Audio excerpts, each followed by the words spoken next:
and now we are starting with the today's class basic structure doctrine. So we have already covered 3 to 4 topics. फिर से मैं repeat करता हूं, कोई भी टॉपिक जो हम ले रहे हैं that is very very important because we have researched it nicely, है ना. जो भी करंट अफेयर्स की टॉपिक्स आएंगे related to polity, we will cover those things also, है ना. सो यहाँ पर we are starting with the basic structure doctrine after fundamental right. तो सीक्वेंस भी बहुत इंपॉर्टेंट है. जिस सीक्वेंस में टॉपिक्स बताई जा रही हैं, सबसे पहले हमने कॉन्स्टिट्यूशन कॉन्स्टिट्यूशनलिटी पे देखा, उससे रिलेटेड पीवाईक्यू देखा, उसका कॉन्सेप्ट समझा. Then we were talking about preamble, वो भी बहुत फंडामेंटल बात है ना, वो पहले हमको समझ में आनी चाहिए, अदरवाइज हम आगे की चीज़ें मिस करना शुरू कर देंगे या उस कॉन्टेक्स्ट में समझ नहीं पाएंगे. Then we move to fundamental rights and now we are moving to basic structure doctrine. So sequence में जा रहे हैं. This is unit 1. सो 4-5 जो बेसिक इनिशियल टॉपिक्स हैं, these are unit 1. Unit 2 we will start with the executive thing, है ना. After this particular 2-3 lectures there are more in unit 1. After that unit 2 will start where will start the executive, president का relation with prime minister, है ना, parliamentary system of government, है ना. जो possible questions पूछे भी गए हैं और जो पूछे जा सकते हैं, we will try to cover all those topics in your polity comprehensively with these kinds of value addition notes and the lectures. तो स्टार्ट करते हैं again with the previous year question ना. हम लोग का सबसे इंपॉर्टेंट चीज क्या है, प्रीवियस ईयर क्वेश्चन समझेंगे कि पूछना क्या चाहता है BPSC, and then will mould our content या understanding according to that particular thing. So BPSC PYQ 69 अभी पिछले के पिछले साल, है ना. Critically examine the basic structure theory regarding the Indian constitution. तो बहुत सिंपल है, क्रिटिकली एग्जामिन करना है. क्रिटिकली एग्जामिन का today only we have posted on YouTube, है ना. प्लीज यूट्यूब पे पोस्ट भी आप देखते रहेंगे ना, पोस्ट भी like these things we will cover in the post itself. तो वहां पर पोस्ट में एग्जाम्पल के साथ और कॉन्टेक्स्ट के साथ यूट्यूब के पोस्ट में एक्सप्लेन भी किया है ना. सो क्रिटिकली एग्जामिन का मतलब क्या होता है कि you have to give a critical view, है ना. लास्ट क्लास में वी हैव डिस्कस्ड, इसमें आपको प्रोज बताने हैं, कॉन्स बताने हैं, है ना. अच्छी बातें बतानी है, थोड़ी सी कमियां बतानी है ना. अच्छा का खराब नहीं होगा ना, ऐसा वाइस वर्सा नहीं लेंगे कि पॉजिटिव निगेटिव. तो हमेशा ऐसा डिवीजन, क्लियर डिवीजन नहीं होता ना. Everything is not black and white ना. अगर ये कोई थ्योरी है, सुप्रीम कोर्ट की कोई थ्योरी है या कॉन्स्टिट्यूशन में कोई थ्योरी आई है, तो उसका कुछ अच्छा एलिमेंट हो सकता है ना. ऑफकोर्स हम कोई भी थ्योरी लाते हैं या कोई भी नया कानून लाते हैं तो किसी के लिए वो अच्छा हो सकता है, किसी के लिए वो खराब हो सकता है. कई बार ऐसा होता है कि वो थ्योरी में बहुत अच्छी चीज होती है, प्रैक्टिकलिटी में वो चीज इंप्लीमेंटेशन में गड़बड़ होती है. तो वो चैलेंजेस कहते हैं ना, उनको चैलेंजेस कहते हैं, क्रिटिसिज्म कहते हैं. तो हमेशा क्रिटिकली एग्जामिन का मतलब ये नहीं होता कि गुड बैड, है ना, positive negative. You can use the words, है ना. अपने जो सबवर्ड्स हम फ्रेम करेंगे क्वेश्चन में, वो हम अपने अकॉर्डिंग, है ना, क्वेश्चन के अकॉर्डिंग हम उस चीज को फ्रेम कर सकते हैं. तो यहां पर critically examine basic structure doctrine है. तो यहां पर सिंपल बेसिक स्ट्रक्चर के बारे में बताना था, फिर उसके पॉजिटिव्स के बारे में बताना था या उसके एलिमेंट्स के बारे में बताना था ना, कि what are the special features, है ना. फीचर्स क्या है उसके, उसके एलिमेंट्स क्या है बेसिक स्ट्रक्चर डॉक्ट्राइन के. तो उनको हम 4-5 पॉइंट में बताते हैं. एंड देन क्रिटिकली बोला है तो वहां पर एक और सब हेडिंग डालते थी, लिमिटेशन या चैलेंजेस, है ना. बेसिक स्ट्रक्चर थ्योरी को इंप्लीमेंट कराने में या उसके चैलेंजेस भी हैं, तो हम यहां पर कीवर्ड यूज करेंगे challenges, challenges in its implementation, है ना, ऐसा something like this. So critically examine basic structure theory regarding Indian constitution, और क्रिटिकली एग्जामिन का मतलब हमने क्लियरली समझ लिया. This question constitution constitutionalism we have already discuss in the first class. इसके साथ देखो आप अटैच्ड क्या था, critically discuss the doctrine of basic structure as enunciated by Supreme Court of India. अब देखो सवाल एक ही है ना, सेम सवाल 63rd में भी 69th में भी. अगर हम पीवाईक्यू अच्छे से करें तो ये सारे शॉर्ट आंसर्स आपके ऐसे के ऐसे प्रिपेयर्ड होने चाहिए पहले से. अगर आप पीवाईक्यू को देखोगे ना, 70th के भी देखोगे, तो यू विल सी कि 3-4 क्वेश्चन तो डायरेक्टली रिपीटेड है पीवाईक्यू के थीम से. तो अगर हमने उस थीम को कवर कर लिया और उससे रिलेटेड कुछ भी करंट अफेयर्स में चला है ना, बेसिक स्ट्रक्चर डॉक्ट्राइन से रिलेटेड सुप्रीम कोर्ट ने रिसेंट में कोई लास्ट के 2-3 साल में कोई वर्डिक्ट दिया है, तो those things you will find in the current affairs compilations. So that we will do in the current affairs part. तो उसको अगर हम इसके साथ इंटीग्रेट कर लें तो you are done with the complete topic comprehensively, है ना. आपको 4-5 बातें पता होनी चाहिए मेंस के लिए, जो हम लोग यहाँ पर डिस्कस करेंगे. इसके अलावा आपको कुछ नहीं चाहिए, बिकॉज इसके अलावा कुछ पूछा नहीं गया ना. सी, ये भी अगर आप इसको तोड़ दो तो this is also one shot and this is also one shot. तो मैक्सिमम टू मैक्सिमम बीएसडी में क्या पूछा जा सकता है, शॉर्ट क्वेश्चन, और 6 टाइम में पूछा ही जा चुका है. दैट बिकम्स इंपॉर्टेंट ना, हमको बेसिक पता होना चाहिए. और ऐसा गेस वर्क नहीं करेंगे जैसे पहले गेस वर्क करते थे कि अभी लास्ट टाइम ये पूछ लिया तो इस बार नहीं पूछेगा. नहीं, we have seen that in history also. वो ट्रेंड ब्रेक हो चुका है ना, कि अगर आप सोच रहे हो कि पिछली बार पालाट पूछा इस बार नहीं पूछेगा, तो आप धोखे में हो, है ना. फिर आप आके रोगे कि नहीं मैंने पालाट नहीं पढ़ा और बहुत अच्छा नहीं लिख पाए और मेरे 2 नंबर लूज हो गया, मेरा कट ऑफ 2 नंबर से रह गया. तो ऐसा आपके साथ कई आंसर्स में हो सकता है. हमको जो अगेन कंट्रोल द कंट्रोलेबल है, एमएस धोनी की strategy, we have to follow that. जो भी आपके कंट्रोल में होनी चाहिए PYQ है ना और बेसिक चीज़ें, वो हम कंट्रोल में लेंगे इरिस्पेक्टिव ऑफ मार्केट क्या कह रहा है ना, कि ये आएगा नहीं आएगा, ये गेस क्वेश्चन है, किसी सब फालतू चक्कर में ना पड़े, बिल्कुल समझदारी के साथ काम कर रहे हैं। We have read each and every PYQ, we have analysed, we are telling everything according to that only, और ये टाइम प्रूवन चीज़ें हैं। So no need to worry about anything कि ये छूट रहा है वो छूट रहा है। Even in the current affairs also when we will try to cover that, we will give you things in the entire research format, है ना, ताकि आपको उसमें हिट रेशियो बहुत ज़्यादा रहे। सो this was asked in 63rd BPSC. And similarly, what is judicial review? Critically examine the doctrine of basic structure as an NC। आप देखो ऐसा कैसा रिपीट हुआ है कि अगर कोई 59 56 का पेपर देख के जाए तो ये टॉपिक एकदम रिपीटेड है। 63rd का अगर आप पेपर लास्ट ईयर देख के जाते या 69 जब दे रहे थे तो this was again a very simple question. So this is the BPSC PYQ, है ना, जो भी पूछे गए हैं with respect to this particular topic we have discussed everything. Now starting with the basic structure doctrine. अब समझते हैं, आपको सबको पता ही होगा ना, even in the prelims also you have read, but अभी मेंस के हिसाब से हम लोग देखते हैं कि क्या क्या चीजें हमको रिक्वायर्ड है। Start again with the introduction. Introduction में हमको क्या बताना है, बेसिक स्ट्रक्चर डॉक्ट्राइन के बारे में बताना। अगेन इंट्रोडक्शन का मतलब क्या है, why what when how where, है ना। तो यहां पर बेसिक स्ट्रक्चर डॉक्ट्राइन है ना, कोई कॉम्प्लेक्स टर्म है। डॉक्ट्राइन मतलब कि कुछ कॉम्प्लेक्स बातें हैं ना, सुप्रीम कोर्ट लॉ से रिलेटेड कुछ बातें। तो यहां पर हम क्या करेंगे, व्हाट क्या है ये बताएंगे इंट्रोडक्शन में। क्या है भाई, एक जुडिशियल प्रिंसिपल है ना, किसका, इंडियन कॉन्स्टिट्यूशन लॉ का, that holds that certain fundamental features of the constitution of India cannot be altered or destroyed by amendment। Simple सा ये मतलब है। अगर हम एक लाइन को याद कर लें, basic structure doctrine is a judicial principle according to which constitution of India ना, या core features of the constitution of India cannot be altered destroyed by amendments through या बाय पार्लियामेंट, है ना, या लेजिस्लेचर, जो भी वर्ड यूज करना है। लेजिस्लेचर ही करेगा अमेंडमेंट है, तो पार्लियामेंट की जगह लेजिस्लेचर यूज कर लेंगे तो उसमें स्टेट लेजिस्लेचर भी आ जाएगा। सो सिंपल एक व्हाट, है ना, इस पर्टिकुलर टॉपिक में आपको व्हाट चाहिए डेफिनेशन में। फिर हु, है ना, कहां से आया, वेयर, है ना, वेयर कहां से आया ये doctrine. This doctrine was articulated in the landmark judgement of Kesavananda Bharati versus state of Kerala case. तो अपन ये दो लाइन लिख दी है, आपका इंट्रोडक्शन खत्म, है ना। And this is the best introduction where you have told कि what is basic structure doctrine clearly और from where it is coming, है ना। Landmark judgement Kesavananda Bharati case से आया, ओरिजिन हुआ। This doctrine emerged as a safeguard to protect the core values and principles that forms the foundation of the constitution। तो किस चीज के लिए, क्यों डॉक्ट्राइन लेके आई ये सुप्रीम कोर्ट, ताकि वो सेफ गार्ड कर सके, प्रोटेक्ट कर सके the core values and principles, जो हमने कहाँ पढ़ा था, सब याद करिए, है ना, प्रियम्बल में पढ़ा था। बेसिक फीचर्स जो है हमारा नेचर है ना, हमारा ऑब्जेक्टिव है, वो सारे क्या है, basic core values and principles है। तभी हम कह सकते हैं ना, preamble is like the preface of the constitution ना। प्रीफेस में आपको क्या मिलता है, सब जो अंदर की कहानी है उसका समरी 4-5 शब्दों में मिल जाता है आपको, या छोटे छोटे शब्दों में मिल जाता है। तो वहां जो शब्द लिखे हुए हैं, एक एक शब्द इंपॉर्टेंट है, वही हमारा वैल्यू और प्रिंसिपल है। डेमोक्रेसी, सोवरेनिटी, है ना, secularism, socialism, liberty, equality, fraternity, सारे हमारे वैल्यूज और प्रिंसिपल्स हैं जो हमारे पॉलिटी को गाइड करते हैं, हमारे समाज को गाइड करते हैं। ये हो गया इंट्रोडक्शन वाला काम, है ना। Introduction I have explained, now you all can make a readymade introduction based on a short answer, क्योंकि इसमें शॉर्ट आंसर ही आएगा, है ना। This is not that topic जिसमें बहुत लंबा आंसर पूछ सकता है 6-7 पेजेस के लिए। अब बेसिक सी बातें हैं ना, जो इवोल्यूशन है, कई बार अपने पास स्पेस की कमी रहती है, कुछ बार हमको केसेस ऐड करने, तो इनमें से आप कुछ केस ऐड कर सकते हो ना। इवोल्यूशन कैसे हुआ बेसिक स्ट्रक्चर डॉक्ट्राइन का, लास्ट क्लास में हमने देखा था, शंकरी प्रसाद वर्सेस यूनियन ऑफ इंडिया 1951 का केस था। इसमें सुप्रीम कोर्ट अपहेल्ड करता है पार्लियामेंट की power to amend fundamental rights under 368। Last class में हमने ये डिस्कस भी किया था। गोलकनाथ में क्या हो गया था, इसको रिवर्स कर दिया गया था, ये भी हमने कल डिस्कस किया था। Rule that parliament can not amend fundamental rights treating them as immutable, है ना, उसमें बदलाव नहीं हो सकता। एक बार हो गया तो हो गया, जो लिख के चले गए संविधान करता उसके हिसाब से ही चलेगा, कोई इसमें एडिशन सब्सट्रैक्शन नहीं कर सकते। तो ये गोलकनाथ में बोला गया। फिर सरकार, है ना, लेके आई 24th कॉन्स्टिट्यूशनल अमेंडमेंट एक्ट, है ना। अब यहां पर मना किया कि पार्लियामेंट तो अमेंड नहीं कर सकती, यहां पर रिस्टोर कर दिया गया लॉ बना के, है ना, कॉन्स्टिट्यूशनल अमेंडमेंट एक्ट बना के। जो सरकार थी उस समय, उन्होंने अमेंड करके ये बोला कि parliament power to amend any part of the constitution including fundamental right. सबने पढ़ा ही है ना अपने ये लक्ष्मीकांत में।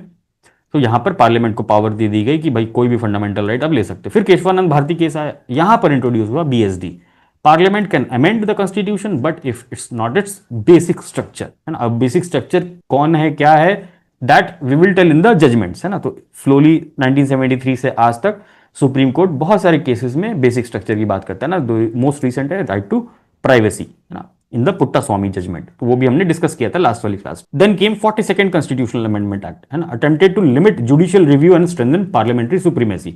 Again this was also a controversial act pass during Indira Gandhi government. So यहां पर फिर से लिमिट करने की कोशिश की गई कि भाई पार्लियामेंट या जुडिशियल रिव्यू का प्रोविजन लिमिट कर दिया जाए। तो अगेन उसके बाद मिनर्वा मिल केस आया, इनमें फिर रिफॉर्म कर दिया सुप्रीम कोर्ट ने अपना बेसिक स्ट्रक्चर डॉक्ट्राइन। सो ये और ये याद रखेंगे, बेसिक स्ट्रक्चर डॉक्ट्राइन से रिलेटेड ये दो केस याद रखेंगे।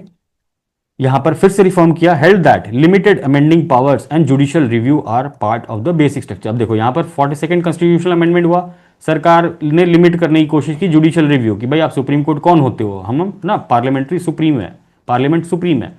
तो यहां पर सुप्रीम कोर्ट ने 1980 में, है ना, ये केस चल रहा था यहां पर कोई, उसमें सुप्रीम कोर्ट ने बोला कि पार्लियामेंट के पास लिमिटेड अमेंडिंग पावर है, अनलिमिटेड नहीं है आपके पास पावर, और जुडिशियल रिव्यू जो है, जो आपने यहाँ कर्टेल करने की कोशिश की है, ये भी क्या है, बेसिक स्ट्रक्चर, इसके ऊपर भी आप कोई कानून नहीं बना सकते। तभी हमने देखा 2014 में क्या हुआ, एनजेएसी, है ना, नेशनल जुडिशियली अकाउंटेबल, अब ये जो बिल आया था, ये जो एक्ट आया था, इसको अगेन सुप्रीम कोर्ट ने क्या किया, नल एंड वॉइड किया, बिकॉज वो जुडिशियल रिव्यू के प्रोसेस पे खतरा था, है ना, और जुडिशियल रिव्यू का प्रोसेस पे खतरा आया तो आप समझ लो कि पूरा बैलेंस ऑफ पावर गड़बड़ा जाता है ना, एग्जीक्यूटिव की तरफ ज्यादा पावर टिल्ट हो गई तो सारा का सारा इंस्टीट्यूशनल बिल्डअप जो कॉन्स्टिट्यूशन में दिया गया है, एवरीथिंग गो हेवायर। तो मिनर्वा मिल केस में ये बात हुई। 1993 एसआर बोम्मई केस है, वेरी वेरी इंपॉर्टेंट ना, ये फेडरलिज्म वाले पार्ट में बहुत इंपॉर्टेंट केस है। Declared secularism and federalism, again देखो ना यहाँ पर इसी केस में सेक्युलरिज्म और फेडरलिज्म को बताया सुप्रीम कोर्ट ने बेसिक स्ट्रक्चर। तो ये बेसिक स्ट्रक्चर डॉक्ट्राइन हम देख रहे हैं कैसे कैसे इवॉल्व हो रहा है, यहाँ सेक्युलरिज्म बताया, फेडरलिज्म बताया, जुडिशियल रिव्यू बताया, सो इवॉल्व हो रहा है। देन आईआर कोहेलो केस है ना, वेरी वेरी इंपॉर्टेंट, 9 शेड्यूल से रिलेटेड है। Held that law placed in the 9th schedule after 1973, मतलब केस 1 जजमेंट के बाद जो 9th शेड्यूल है, जिसमें जो राज्य सरकारें लॉ बनाती हैं, है ना, जिनको हम इम्यून कर देते हैं फ्रॉम जुडिशियल रिव्यू, इनको बोला कि बेसिक स्ट्रक्चर टेस्ट को पास करना पड़ेगा। मतलब क्या है कि 9th शेड्यूल में अगर कोई कानून बना के, है ना, उसको जुडिशियल रिव्यू के बाहर करना चाहती है सरकार, तो वो अब नहीं कर पाएगी। 1973 के पहले ऐसा किया जाता था ना, जो आंध्र प्रदेश में आपने पढ़ा होगा ना किताब में, कि वहां रिजर्वेशन का प्रोविजन ज्यादा था ना, हमेशा डिमांड करते कि 9th शेड्यूल में डाल दो, 50% ज्यादा रिजर्वेशन दे दो, 9th शेड्यूल में डाल दो ना, you must have read this debate. तो वहां पर केस क्या होता है कि 9th शेड्यूल में अगर गवर्नमेंट डाल देती है ना, अगर सेंट्रल गवर्नमेंट रेडी हो जाती है तो वो इम्यून हो जाता है फ्रॉम जुडिशियल रिव्यू। बट 1973 के बाद इस पर्टिकुलर केस में ना, 2007 वाले केस में सुप्रीम कोर्ट ने ये बोला कि आप 9th शेड्यूल में डाल दो, है ना, जैसे तमिलनाडु का भी रिजर्वेशन वाला लॉ है, वो भी 9th शेड्यूल में पड़ा हुआ है, तो आप उसको डाल सकते हो, लेकिन जुडिशियल रिव्यू का टेस्ट पास हो गया तो कोई दिक्कत नहीं है। अगर जुडिशियल रिव्यू का टेस्ट फेल हो गया, मतलब बेसिक स्ट्रक्चर का टेस्ट फेल हो गया, तो क्या होगा, वो 9th शेड्यूल में आप रख नहीं सकते, है ना, वो गैर कानूनी हो जाएगा। So this is 2007 IR Coelho case. Then NJC case, जो मैंने अभी बताया, नेशनल जुडिशियल अकाउंटेबिलिटी कमीशन वाला, 2015 का केस है। Struck down the 99th constitutional amendment and NJC act, supreme court ने स्टक डाउन कर दिया, holding judicial independence as part of the basic structure. Again आप देखो यहाँ जुडिशियल रिव्यू, जुडिशियल इंडिपेंडेंस, है ना, कितनी बड़ी बड़ी बातें हैं ये सब। अगर जुडिशरी इंडिपेंडेंट ही ना हो तो सारा डिसीजन जो होगा वो अगेंस्ट हो जाएगा किसके, लोगों के, है ना, लोगों के against, against the opposition. But supreme court क्या होता है ना, वो रखवाला है हमारे राइट्स का। सो सुप्रीम कोर्ट ने जुडिशियल इंडिपेंडेंस को बोला कि ये बेसिक स्ट्रक्चर डॉक्ट्राइन का पार्ट है, आप इसमें कोई छेड़छाड़ नहीं कर सकते, कोई कानून वानून बना के, ना, तो ये सब फालतू बातें हैं, ठीक। Then comes 2017 Puttaswamy case, declared right to privacy as the fundamental right under article 21 and part of constitutional values protected by the basic structure. तो इनको प्राइवेसी को बोला कि भैया ये कॉन्स्टिट्यूशनल वैल्यूज है, हमने पढ़ा लिबर्टी, फ्रेटर्निटी, वहाँ फ्रीडम, वो सारी चीजें प्राइवेसी में भी तो आती है ना। प्राइवेसी भी तो क्या है, एक तरीके का फ्रीडम है कि आप मेरा डेटा मिसयूज नहीं कर सकते, है ना। So privacy becomes a constitutional value, freedom, liberty, है ना, और वो बेसिक स्ट्रक्चर का पार्ट है, ऐसा सुप्रीम कोर्ट ने इस पर्टिकुलर जजमेंट में कहा। तो in your examples whenever you write these things, है ना, try to make use of these cases. जहां भी आप लिखो ये सारी चीजें आपको दूसरी जगह भी काम आएंगी, है ना, in any of the questions you can use this. तो हमको जानना जरूरी है कि हाँ ऐसी बातें हैं, ये डेवलपमेंट है विद रिस्पेक्ट टू केसेस। कुछ केसेस का नाम देखा है ना, बहुत सारे केसेस ऐसे हैं, लेकिन हमारे लिए जो मेजर लैंडमार्क केसेस हैं वो सारी चीजें हमने यहाँ देख ली है। बाकी आप एक बार लक्ष्मीकांत में भी पढ़ लोगे तो you will get additional fodder material, तो वहां पर यहीं पे आप लोग नोट कर सकते हो in this print out. Moving further, अब हमने समझ लिया कि इंट्रोडक्शन क्या है और कुछ केसेस समझ लिए कि कैसे इवॉल्व हुआ ये particular doctrine. Now comes the significance. भाई अब बताओ आप, है ना, क्रिटिकली एग्जामिन बोला था तो सिग्निफिकेंस क्या है। तो क्रिटिकल एग्जाम में यहाँ नहीं लिख देंगे पॉजिटिव्स, है ना, यहाँ पर लिखो सिग्निफिकेंस, उसका इंपॉर्टेंस क्या है, सिग्निफिकेंस लिख लो, इंपॉर्टेंस लिख लो, है ना। ये चीज हम यहाँ लिख के पॉइंट नंबर 1 2 3 4 5 6 ऐसा चलेंगे ना। नंबर 1 क्या है, safe guards the core value of the constitution, यही सिग्निफिकेंस है, जो कोर वैल्यूज है हमारे उसको सेफ गार्ड करता है, जो हमारी फाउंडेशनल फिलॉसफी है उसको सेफ गार्ड करता है। फाउंडेशनल फिलॉसफी आप सबको पता है क्या है ना, वहां से एग्जाम्पल है ना, एग्जाम्पल सेक्युलरिज्म, सोशलिज्म, दिस ना, ऐसा एग्जाम्पल अगर देना हुआ तो ये भी लिख सकते हैं। इंश्योर करता है प्रिंसिपल ऑफ कॉन्स्टिट्यूशनलिज्म, जो हमने लिमिटेड गवर्नमेंट का कॉन्सेप्ट समझा था ना, यूसी कॉन्स्टिट्यूशनलिज्म मतलब गवर्नमेंट लिमिटेड बाय लॉ। अगर हमारे पास बेसिक स्ट्रक्चर डॉक्ट्राइन नहीं होगा तो हमने ऊपर देखा एनजेसी सरकार लेके आई है ना, बीजेपी गवर्नमेंट आई, तुरंत जुडिशरी पे कंट्रोल करो, है ना, सारे केसेस को अपनी तरफ पलटो। You saw the Ayodhya verdict and all those thing, सब किसकी तरफ आ रहा है, सरकार की तरफ आ रहा है। तो अगर उस चीज को नहीं रोका जाता तो वो बहुत ज्यादा हो जाता, है ना। तो even in this condition also you see judiciary का decision is tilted little bit towards the government, है ना, favouring towards the government sometimes. तो ये प्रिंसिपल ऑफ कॉन्स्टिट्यूशनलिज्म पे भी रोक लगाता है ना, या सेफ गार्ड करता है हमारे कोर वैल्यूज को। सो अगेन कॉन्स्टिट्यूशनलिज्म कितना इंपॉर्टेंट है, हर जगह इस चीज का यूज होगा, बिकॉज ये फिलॉसफी है ना, आइडियोलॉजी है हमारे संविधान की, है ना। संविधान का जो बेसिक है वो हर चैप्टर में यूज होगा, हम फेडरलिज्म में देखेंगे, गवर्नर में देखेंगे, वहां पर भी आप प्रिंसिपल ऑफ कॉन्स्टिट्यूशनलिज्म को यूज कर सकते हो, ये टर्म यूज कर सकते हो अपने कंक्लूजन को लिखने में, है ना। सो यूज दीज कीवर्ड्स स्मार्टली, है ना। फाउंडेशनल फिलॉसफी है ना, कीवर्ड्स मैंने अंडरलाइन किया, इन सबको धीरे धीरे धीरे धीरे दिमाग में फिट करना शुरू कर देंगे ना, इसको मतलब समझ समझ के कई बार रीड करेंगे इस डॉक्यूमेंट को, ये नहीं कि एक बार पढ़ लिया छोड़ दिया, कई बार रीड करेंगे तब जाके एब्जॉर्ब होने लगेगा ये सब कीवर्ड्स, कंटेंट कैसे लिखना है ना, कैसे अपने को सबहेड्स लिखने हैं, सारी चीजें धीरे धीरे धीरे धीरे एब्जॉर्ब होने लगेंगी। Second point, acts as the check on unlimited parliamentary power, हमने ऑलरेडी डिस्क्राइब कर दिया। Ensures that democracy is preserved and India does not drift towards authoritarianism और मेजॉरिटेरियनिज्म, ठीक है। तो डेमोक्रेसी को प्रिजर्व करने में मदद करता है। अगेन सेपरेशन ऑफ पावर की बात कर सकते हैं ना, कि जो हमारा लेजिस्लेचर, एग्जीक्यूटिव, जुडिशरी के बीच में सेपरेशन ऑफ पावर है ना, या हमारा फेडरल स्ट्रक्चर है, या हमारा जो डेमोक्रेटिक राइट्स हैं, है ना, वो सारी चीज़ें प्रिजर्व रहे। डेमोक्रेसी मतलब यहाँ पर हम राइट आर्टिकल 19 की भी बात कर सकते हैं ना, जो हमारा बोलने की आज़ादी है ना, उस सबसे पहले कर्ब उसी पे लगता है। आप जब तक बोलोगे नहीं तब तक सरकार की नज़रों में चुभोगे नहीं, है ना।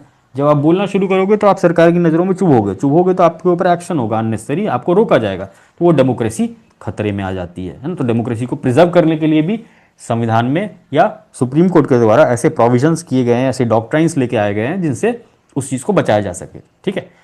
रीइंफोर्सेस the idea of parliament is powerful but not supreme, बहुत अच्छी बात है ना। अगेन बेसिक स्ट्रक्चर डॉक्ट्राइन क्या बोल रहा है ना, ऊपर हमने देखा केसेस के थ्रू कि पार्लियामेंट 24th अमेंडमेंट एक्ट लेके आई, बट वापस उसको क्या कर दिया गया, है ना, उस चीज़ को जुडिशियल रिव्यू में डाल दिया गया कि नहीं, आप ऐसे जो जुडिशियल इंडिपेंडेंस है उसको आप नहीं छीन सकते। तो पार्लियामेंट पावरफुल है ना, not the supreme law making body.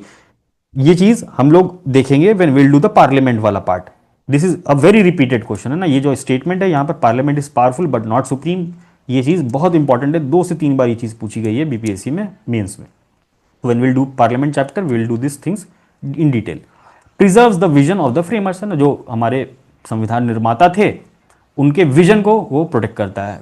क्या विजन था भाई, sovereignty, security, federalism, rule of law, कानून का राज हो, as envisioned in the constitutional assembly के डिबेट्स, है ना। इतना लिखना नहीं है बट जस्ट अंडरस्टैंड ना, कॉन्स्टिट्यूशनल असेंबली में डिबेट्स हुआ, बहुत सारे जो हमारे फ्रीडम फाइटर्स थे या जो हमारे उस समय के मेंबर्स थे, जो हमारा पॉलिटिकल लीडरशिप था, उन्होंने या उनके जो विजन था उस चीज को बचाने के लिए बेसिक स्ट्रक्चर डॉक्ट्राइन काम करता है। बहुत अच्छी बात है ना। डीपीएसपी में पढ़ते हैं ना हम ये। Uphold separation of power, already discussed है ना। Balance 3 organs of the government, LEJ। Guarantees judicial independence, again judicial independence हमने देखा, a critical pillar of democratic governance, है ना। डेमोक्रेटिक गवर्नेंस में क्रिटिकल पिलर है भैया, न्याय मांगने आप कहां जाओगे, supreme court, high court, subordinate court. अगर जुडिशियल इंडिपेंडेंस ही नहीं रहेगा, सब कुछ है ना, केस सरकार ही जीत जाएगी, तो अब बचेगा क्या फिर डेमोक्रेटिक गवर्नेंस में, है ना। तो सरकारें या डेमोक्रेसी ऐसी ही चलती है ना, कि सरकार कुछ करेगी, जनता को कोई दिक्कत होगी, जनता सरकार से बोलेगी। अगर ये प्रोसेस ही खराब हो गया ना, अगर कोई तकलीफ हुई तो आदमी कहाँ जाता है, हम कोर्ट में देख लेंगे, हम सुप्रीम कोर्ट चले जाएंगे, बट वहां पर भी आपको decision in favour of government मिले तो अल्टीमेटली क्या होगा, जो हमारा सेपरेशन ऑफ पावर का कॉन्सेप्ट है या जो हमारी डेमोक्रेटिक गवर्नेंस है सब ध्वस्त हो जाएगा। So upholds separation of power, guarantees judicial independence, protects fundamental right, बहुत सिंपल है ना। बेसिक स्ट्रक्चर डॉक्ट्राइन प्रोटेक्ट करेगा कैसी, इक्वालिटी को, लिबर्टी को, डिग्निटी को। यहाँ पर आप एग्जांपल भी दे सकते हो, आर्टिकल 19 एक्सेट्रा, है ना, जो भी आपको एग्जांपल देना, articles we have already discussed. जो बैकग्राउंड का इंफॉर्मेशन है यहां पर वैल्यू ऐड करेंगे उससे। empowers the judiciary to strike down any amendment that violates this rights, है ना, तो सुप्रीम कोर्ट को ऑलरेडी पावर है, रिट्स में भी आर्टिकल 32 में भी पावर है, so they can strike down any amendment to this fundamental rights जो वायलेट करें। Again fundamental rights are also part of the basic structure, so this protection promotes adaptability and progressiveness. ठीक है, बहुत अच्छी बात है। आज से 10 साल पहले कोई डिजिटल इश्यूज नहीं थे, आज के समय में डिजिटल इश्यूज इतने हैं, तो गवर्नमेंट ने राइट टू वो अपना कौन सा एक्ट है, डिजिटल डेटा प्रोटेक्शन एक्ट लेके आई है ना, उसके प्रोविजंस थे। या बहुत सारी प्रॉब्लम्स हो रही है, डिजिटल अरेस्ट हो रहा है, स्कैम्स हो रहे हैं, तो अल्टीमेटली गवर्नमेंट को क्या करना पड़ा, एक लॉ लाना पड़ा। और सुप्रीम कोर्ट को क्या करना पड़ा, उसको प्राइवेट, है ना, अब जब कोई डिजिटलाइजेशन हो रहा है पूरी इकोनॉमी का, सोशल मीडिया है ना, बड़े बड़े लोग हैं, उनको डिफेमेशन करना, है ना, लाइक एआई का यूज करके, ना, मेनी थिंग्स यू नो कि किस तरीके से अब्यूज होता है टेक्नोलॉजी का। सो अगर वो सारी चीजें हो रही हैं तो सुप्रीम कोर्ट ने भी बोला कि क्या है, प्राइवेसी फंडामेंटल राइट है, 21 राइट टू लाइफ, इसका हनन नहीं कर सकते आप, है ना। कई बार सरकारें भी ये सब चीजें ट्रैक करने लग गई हैं, है ना। तो एंश्योर क्या करता है, अडेप्टेबिलिटी, प्रोग्रेसिवनेस, प्रोग्रेसिव समाज है कि आज ये समस्या है और आज इसकी सिग्निफिकेंस है, तो उस चीज को सुप्रीम कोर्ट ने बेसिक स्ट्रक्चर डॉक्ट्राइन में डाल दिया, है ना। So adaptive, progressive. Although certain principles are protected, doctrine allows the evolution of interpretation। तो इंटरप्रेट करने का तरीका बता, मैंने बोला कि जो कोर फंडामेंटल वैल्यू है ना, जैसे हमने प्राइवेसी की बात की, तो हमारे संविधान में या हमारे प्रियम्बल में सिंपल सी बात लिखी है, लिबर्टी, है ना, लिबर्टी, फ्रीडम, ये सारी बातें। अब लिबर्टी फ्रीडम का इंटरप्रिटेशन क्या है आज के समय में, इस पर्टिकुलर केस में, है ना, तो लिबर्टी का इंटरप्रिटेशन क्या था, उन्होंने क्या दिया, राइट टू लाइफ, आर्टिकल 21, है ना। So that again is what, basic structure doctrine के अंदर। तो इंटरप्रिटेशन का भी इवोल्यूशन होता है in line with the changing समाज के नीड्स, है ना, changing societal needs. Ensures the constitution remains flexible yet fundamentally strong, है ना, फंडामेंटली स्ट्रॉन्ग रहना बहुत जरूरी। मैंने बोला लिबर्टी का कॉन्सेप्ट है ना, फंडामेंटल, जो पूछ रहे थे ना कल, सब्सटैंटिव क्या होता है, ये देखो, सब्सटैंटिव का मतलब ये होता है कि लिबर्टी और जो फ्रीडम है ये सब्सटैंटिव कॉन्सेप्ट, सब्सटेंस है भी, आजादी मतलब हाईएस्ट डिग्री ऑफ आजादी चाहिए। बट जो इश्यूज हैं करेंटली, है ना, जो डिजिटल से रिलेटेड इश्यूज थे, उसमें सुप्रीम कोर्ट ने बोला ये privacy is part of basic structure doctrine. तो वो क्या बता रहा है कि फ्लेक्सिबल भी है ना, हम इसमें थोड़ा बदलाव भी कर सकते हैं, उसको नए तरीके से देख भी सकते हैं ना, बट जो फंडामेंटल बातें हैं जो प्रियम्बल में लिखी गई हैं, जो कीवर्ड्स हैं जिनको बेसिक स्ट्रक्चर का पार्ट बना दिया गया है, वो सारी चीजें मजबूत रहे, है ना। That's why we call it as a living document. ये नहीं कि आज लिबर्टी है कल को लिबर्टी गायब, जैसे नेपाल के केस में अभी ये तरीके की सरकार है, कल को किसी और तरीके की सरकार, नहीं भाई, वो फाइनल है, पार्लियामेंट्री सिस्टम ऑफ गवर्नेंस, कोई डिबेट नहीं है उस पर, है ना। That is part of basic structure, federalism है बेसिक स्ट्रक्चर। ये नहीं कि कल को कोई सरकार आई, एब्सोल्यूट मेजोरिटी आ गई, 400 सीट जीत गए और पूरा का पूरा ढांचा ही बदल दिया, नहीं, तो कौन बचाएगा अपने को, सुप्रीम कोर्ट का ये डॉक्ट्राइन बचाएगा, है ना। So you see the balance of power. Then comes the strengthens judicial review, है ना, जुडिशियल रिव्यू को भी बल देता है, because empowers the judiciary to review constitutional amendment and uphold the spirit of the constitution. Example, है ना, 24th CAA, है ना, 1971, ऐसा एग्जाम्पल्स लिखेंगे ना, बात भी बताई अपनी और एक एग्जाम्पल देके प्रूफ भी दे दिया। So this you have to do in your points. इस तरीके से हम छोटा पॉइंट लिखेंगे और एक एग्जाम्पल भी दे देंगे, चाहे वो आर्टिकल हो, चाहे वो कोई केस हो, है ना, what ever it is, you just छोटे में एकदम, है ना, बहुत बड़ा बड़ा पूरा नहीं लिखेंगे, इन दिस पर्टिकुलर दिस, है ना, ये सुप्रीम कोर्ट ने बोला, नहीं, example 24th CAA constitutional amendment act भी लिखने की जरूरत नहीं, 1971, समथिंग लाइक दिस, 4 वर्ड में खत्म example. Now coming to the constituents part, है ना, ये ऑलरेडी डिस्कस कर लिया, यहां आप लोग पढ़ लीजिए। फेडरल कैरेक्टर, है ना, फेडरल सेक्युलर कैरेक्टर, ये बेसिक स्ट्रक्चर डॉक्ट्राइन का पार्ट है। डेमोक्रेसी, है ना, liberty of thought expression, belief, faith and worship. Welfare state, है ना, DPSP, इगैलिटेरियन सोसाइटी, समता मूलक समाज, ये क्या है हमारा बेसिक स्ट्रक्चर डॉक्ट्राइन का पार्ट है। इक्वालिटी, स्टेटस की, अपॉर्चुनिटी की, है ना, ये भी बेसिक स्ट्रक्चर का पार्ट है। Separation of power, basic structure. Dignity, है ना, यूनिटी, सोवरेनिटी, प्राइवेसी, ये वो, है ना। तो there are lot of things which supreme court has declared as basic structure. तो this you can read once in your Lakshmikant also. So अब जब हमने ऊपर बता दिया सिग्निफिकेंस क्या है, तो अगर क्रिटिकली एग्जामिन पूछा तो हम क्या बताएंगे, इश्यूज, चैलेंजेस, है ना, चैलेंजेस, है ना, या लिमिटेशंस, समथिंग लाइक दिस, है ना। ये सारे वर्ड्स आप अल्टरनेटिव यूज कर सकते हो इन दिस पर्टिकुलर टॉपिक। तो टॉपिक के हिसाब से जब क्रिटिकल एग्जामिन पूछा है तो हम उसी के हिसाब से मोल्ड करेंगे, उसी के अंडरस्टैंडिंग के हिसाब से मोल्ड करेंगे। सुप्रीम कोर्ट का कोई डॉक्ट्राइन है, अब उसमें आप निगेशन बोल सकते हो ना कि निगेटिव ये है ना, negative is not a good contextual word, यहाँ पर इश्यूज बताएंगे। तो नंबर एक क्या इशू है, लैक ऑफ क्लैरिटी, अनसर्टेनिटी।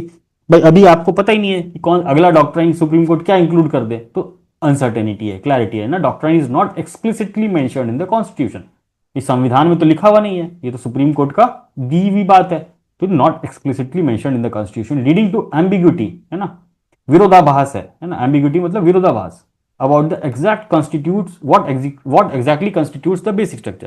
तो अभी आप बोल रहे फेडरलिज्म में, कल को आप बोल दोगे ये है, वो तो सुप्रीम कोर्ट के उस पे बेंच पे डिपेंड करेगा, तो अगेन एम्बिग्यूटी है। Different benches have included different elements over time creating legal uncertainty, है ना। सो अगेन मैंने बोला एक बेंच है जो 10 साल पहले बैठी, उसने कोई और व्यू दे दिया, आज जो बेंच बैठी है वो कुछ और बोल रही है, तो this creates ambiguity in legal things. Speculative और थ्योरेटिकल है ना, अगेन मैंने बोला कि आइडियलाइज्ड कॉन्सेप्ट है बेसिक स्ट्रक्चर डॉक्ट्राइन का, है ना। कोई भी चीज डॉक्ट्राइन होती है, कोई भी चीज होती है थ्योरी में आती है पहले, है ना, लेकिन जो प्रैक्टिकल बातें होती हैं वो दिक्कत करती है ना। Say critics argue that the doctrine is based more on judicial theorising than clear constitutional text. Again text में क्लियरली ऐसा नहीं लिखा हुआ है, goes against the idea of a clear practical and workable constitution. जब आप ऐसा बोल दोगे कि आप ये प्राइवेसी है, इस ये एकदम आपका बेसिक स्ट्रक्चर, तो भाई सरकार को अगर सिक्योरिटी का इशू हुआ, नेशनल सिक्योरिटी का कोई इशू हुआ, तो उसमें अगर आप इंट्रूड कर रहे हो प्राइवेसी में, तो then that is not practically unworkable, है ना, ये चीज मिसिंग हो जाएगी। तो स्पेक्युलेटिव भी है कई बार और थ्योरेटिकल भी है। अनचेक्ड जुडिशियल पावर, अब आप सोचो कि पार्लियामेंट कोई भी कानून बनाए और जुडिशरी उसको निरस्त कर दे, तो आप सोचो कि पावर किसके पास सबसे ज्यादा है। हमको लगता है नेता मंत्री के पास पावर है, लेकिन एक्चुअल में पावर किसके पास है अल्टीमेट लेवल पे, जुडिशरी के पास, है ना, वो भी सुप्रीम कोर्ट में जो टॉप जुडिशरी है, जो बेंच कंस्टिट्यूट होते हैं। Doctrine effectively gives judicial supremacy over parliament in matters of constitutional amendment, है ना। कॉन्स्टिट्यूशनल अमेंडमेंट के मामले में पहले बता दिया ना सुप्रीम कोर्ट ने क्या बोला ऊपर के केस में, कि आप पार्लियामेंट अमेंड कर सकते हो कुछ भी, लेकिन जो इसका रिव्यू होगा वो हम करेंगे, है ना, that should not violate the basic structure doctrine. तो जुडिशरी ने सब सब सारा सारा कानून या जो भी कॉन्स्टिट्यूशन में अमेंडमेंट होगा वो अपने हाथ में रखा हुआ है power. And this is very very important in case of India, because जैसे ही हम देखते हैं जुडिशरी गड़बड़ हुई, आपने अभी देखा है ना कि नेपाल में क्या हुआ, है ना, जज का, बांग्लादेश में क्या हुआ, है ना, जजेस की हालत क्या हुई, because they were in tune with the government. जो भी रनिंग गवर्नमेंट होती है उन्हीं के लोग को बैठा दिया जाता है। इंडिया में कम से कम थोड़ा सा इंडिपेंडेंस मेंटेन्ड है, तो चीज़ें सही स्मूथ चल रही हैं, अदरवाइज अनार्की यहाँ बनते हुए बहुत देर नहीं लगेगी, जो हालात हैं हमारे इकोनॉमी और एम्प्लॉयमेंट के, है ना। So again these structures are saving our country from going into right mode, unlike अपने जो भी साउथ एशिया के नेबर्स हैं ना। हम लोग इंटरनेशनल रिलेशन करेंगे तो हम लोग इसको और अच्छे कॉन्टेक्स्ट में समझेंगे। पाकिस्तान देख लो, ऊपर नेपाल देख लो, इधर साइड में बांग्लादेश देख लो, इधर बगल में म्यांमार देख लो, कहीं भी आपको डेमोक्रेसी नजर आ रही है, सिर्फ इंडिया में नजर आ रही है। उसके लिए ये सारी बातें इंपॉर्टेंट है ना, इसको कॉन्टेक्स्ट में भी समझेंगे कि वर्क कैसे कर रहा है जो हमारा कॉन्स्टिट्यूशन है। इन थ्योरी जो आप संविधान में किताब पढ़ रहे हो, जो यहाँ पर नोट्स पढ़ रहे हो, ये तो आइडियल बातें हैं, और जो एक्चुअल में ग्राउंड लेवल पे हो रहा है वो आपको न्यूज़पेपर से पता चलेगा, वो आप इंटरलिंक करोगे, है ना, over a period of time समझोगे कि जो ग्राउंड लेवल पे चीजें कैसे हो रही हैं, है ना। So that is unchecked judicial powers. Raise concerns of judicial overreach, कई बार जुडिशरी ओवररीच मोड में चले जाती है कि अब हम इसमें खामियां ही निकालेंगे, है ना, खामियां जबरदस्ती की निकालेंगे और कुछ आगे पास नहीं होने देंगे। जैसे एनजेसी के केस में ना, एनजेसी के केस में ऐसे ही आरोप लगा सुप्रीम कोर्ट पे कि जुडिशियल ओवररीच, ना, पार्लियामेंट के पास पावर है, आपको सब प्रोसेस फॉलो होगा, ये होगा वो होगा ना, everything was done, but then this particular thing was declared null and void. तो ये डिस्टर्ब करता है सेपरेशन ऑफ पावर, है ना। जुडिशरी के पास, अब देख लो ना, मैंने यही बोला, ये 3 ऑर्गन है, अगर ये जुडिशरी बैठी हुई है, इसके पास अनब्रिंडल्ड पावर है, कोई भी संविधान, कितनी भी मेजोरिटी वाली ये अपना पार्लियामेंट हो, वो लॉ पास करे, कॉन्स्टिट्यूशनल अमेंडमेंट पास करे, और यहाँ जुडिशरी क्या करे, उसको निरस्त कर दे तुरंत, तो वो उतना पीपल्स पावर और उतना, है ना, पीएम का क्या मतलब होगा।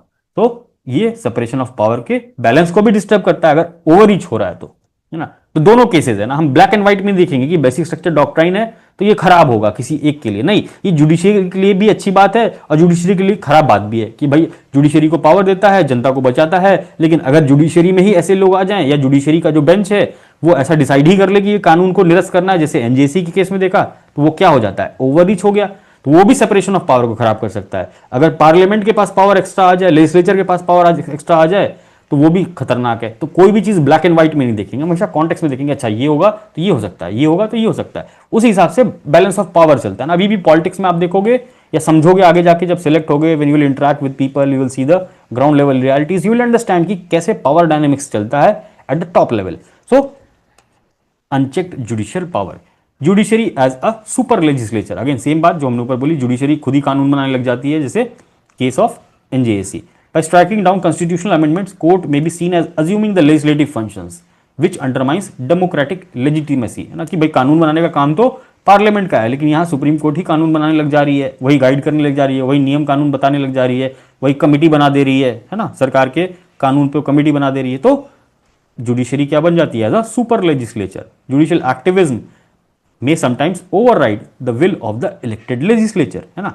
तो जुडिशरी अगर एक्टिविज्म करेगी तो वो ओवरराइड कर देगा किस चीज को? जो इलेक्टेड लेजिस्लेचर है, जो कानून बनाने के लिए लोगों ने चुना है। टेंशंस विद कॉन्स्टिट्यूशनल फ्लेक्सिबिलिटी, है ना। Constitutional is a living and evolving document that must adapt to changing times.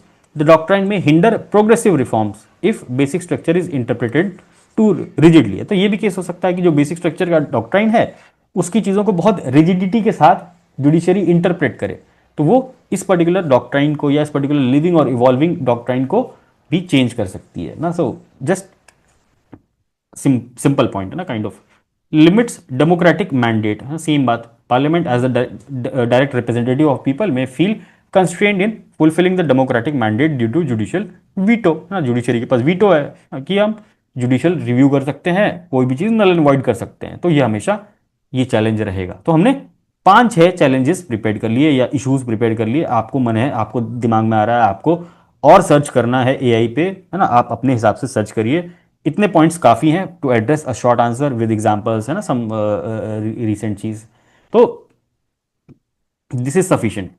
अब now comes the recent comment on this particular basic structure ना। ये लाइक 1-2 साल पहले की बात है ना, लास्ट ईयर की बात है। डीवाई चंद्रचूड़ जो हमारे चीफ जस्टिस थे, उन्होंने बेसिक स्ट्रक्चर डॉक्ट्राइन को नॉर्थ स्टार कहा था, और इसी के वजह से 69 बीपीएससी में आपने ये सवाल देखा था, है ना। ये बहुत फेमस था उस समय, बहुत जगह ये उन्होंने स्पीच दिया था, उसमें ये बात कही थी। तो कई बार ये सारी चीज़ें भी इंपॉर्टेंट होती हैं। That's why I am telling कि ये सारी चीज़ें रिसर्च करके when will do the current affairs thing will give you all the things, है ना, कि अच्छा ये चीज़ हुई थी, कॉन्टेक्स्ट के साथ बताएंगे ना।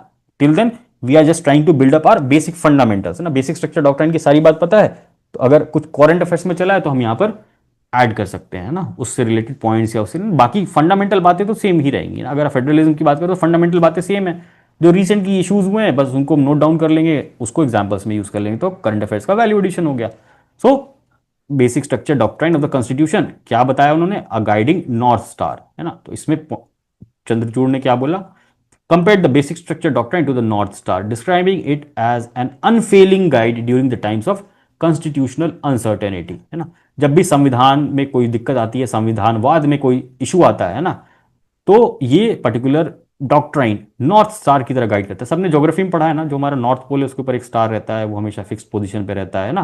तो यहाँ पर भी ये बेसिक स्ट्रक्चर डॉक्ट्राइन क्या कर रहा है? उस संविधान को पकड़े हुआ है ना। यू कैन सी दैट कि वो एक ही जगह पे स्टिल है ना, तो वो बेसिक स्ट्रक्चर है, वो हिलेगा नहीं, है ना। सो गाइड करता है north star. Basic structure doctrine ensures that certain core principles of the constitution like democracy, rule of law, secularism, judicial independence cannot be altered even by constitutional amendment, है ना। Basic सी बात, यही सेम बात कही D Y Chandrachud ने, और उसको उपमा दे दी है ना, he equated it with the north star, है ना। सो जस्ट अगर कभी कंक्लूजन करना हुआ तो you can use this particular thing.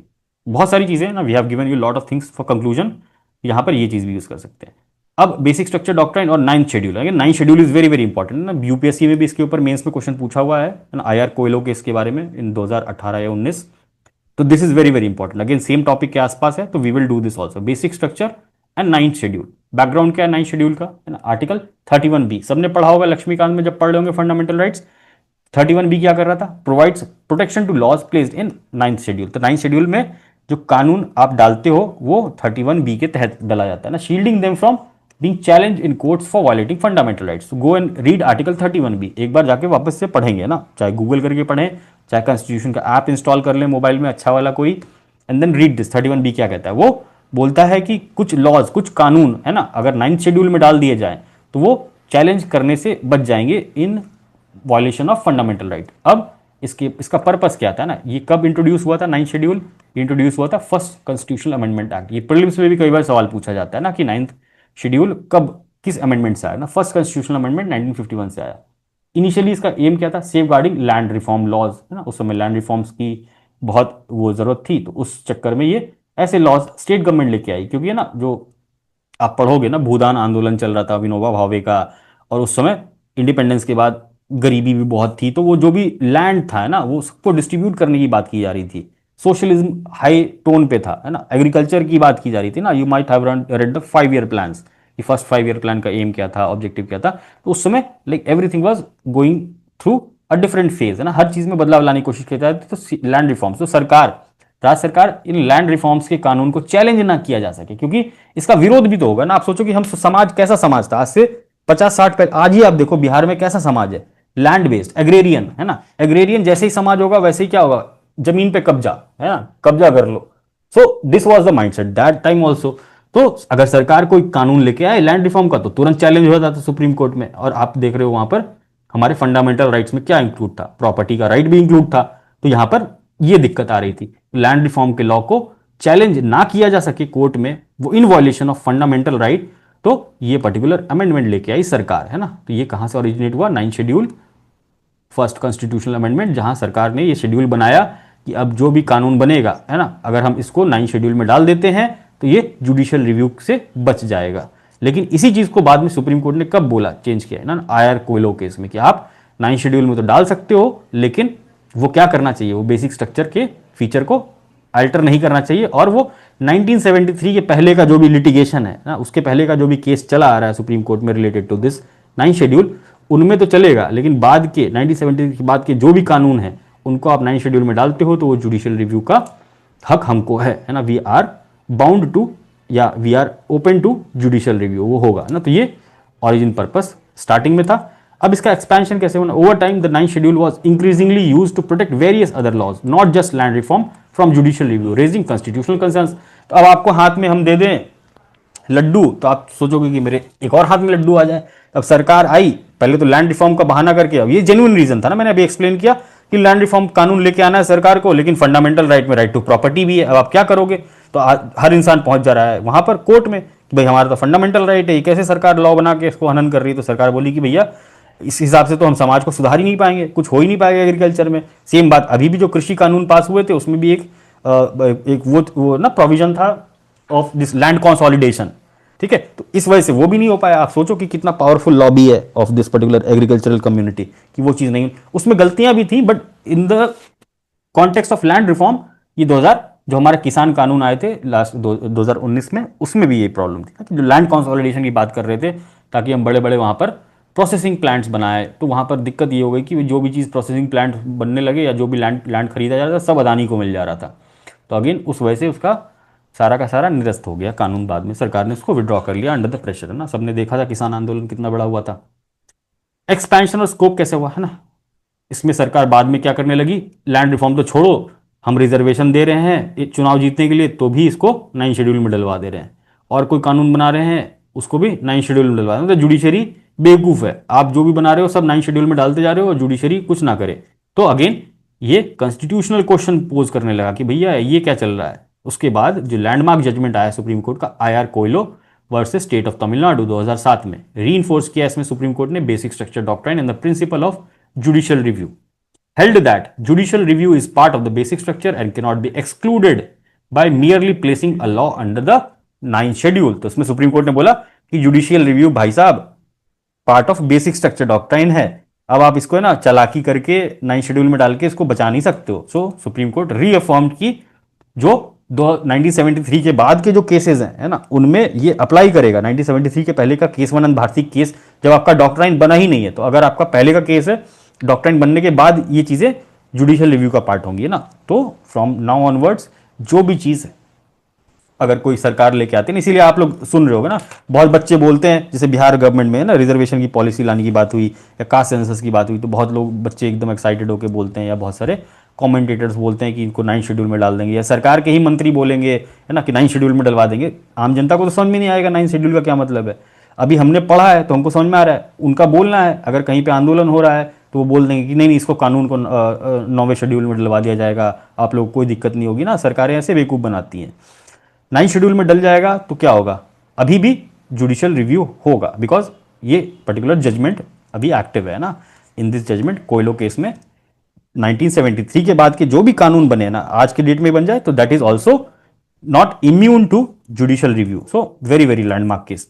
इसमें क्लैरिफाई किया सुप्रीम कोर्ट ने, laws inserted into the 19 schedule after April ना, ये डेट है April 24 1973 are subject to judicial scrutiny. Such laws can be struck down if they violate the fundamental rights under 14, 15, 19, 21 और the basic structure। तो अगर आप कोई कानून 9 शेड्यूल में डालते हो तो वो लायबल है कि उसको सुप्रीम कोर्ट स्ट्राइक डाउन कर दे, अगर वो फंडामेंटल राइट को वायलेट कर रहा है ना। फंडामेंटल राइट में भी देखो इक्वालिटी, इक्वालिटी है ना, फ्रीडम, लाइफ है ना, या तो बेसिक स्ट्रक्चर जो सुप्रीम कोर्ट ने पहले से बहुत सारी चीजें बता रखी हैं, अगर उस पर वायलेट हो रहा है तो 9 शेड्यूल कुछ नहीं है ना, फिर आप उसको निरस्त ही पाओगे। तो this was about the basic structure और 9 शेड्यूल। तो यहां पर सफिशिएंट कंटेंट है कि हम 9 शेड्यूल का क्वेश्चन आया तो भी हम अच्छे से लिख सकते हैं in context of this basic structure doctrine. Very very important thing.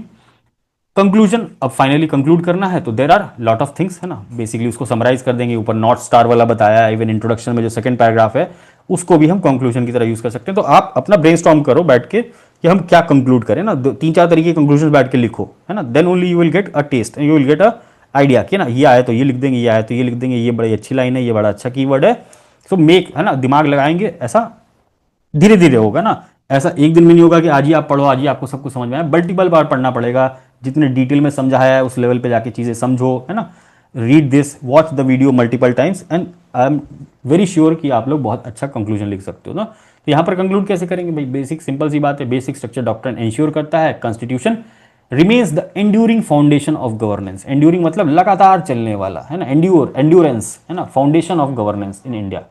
It must be interpreted in the light of its objective, purpose, consequences है ना। जो डिसीजन सुप्रीम कोर्ट लेती है उसका ऑब्जेक्टिव क्या है, पर्पस क्या है, कॉन्सिक्वेंस क्या हो सकता है, preserving the spirit and core values of our constitution.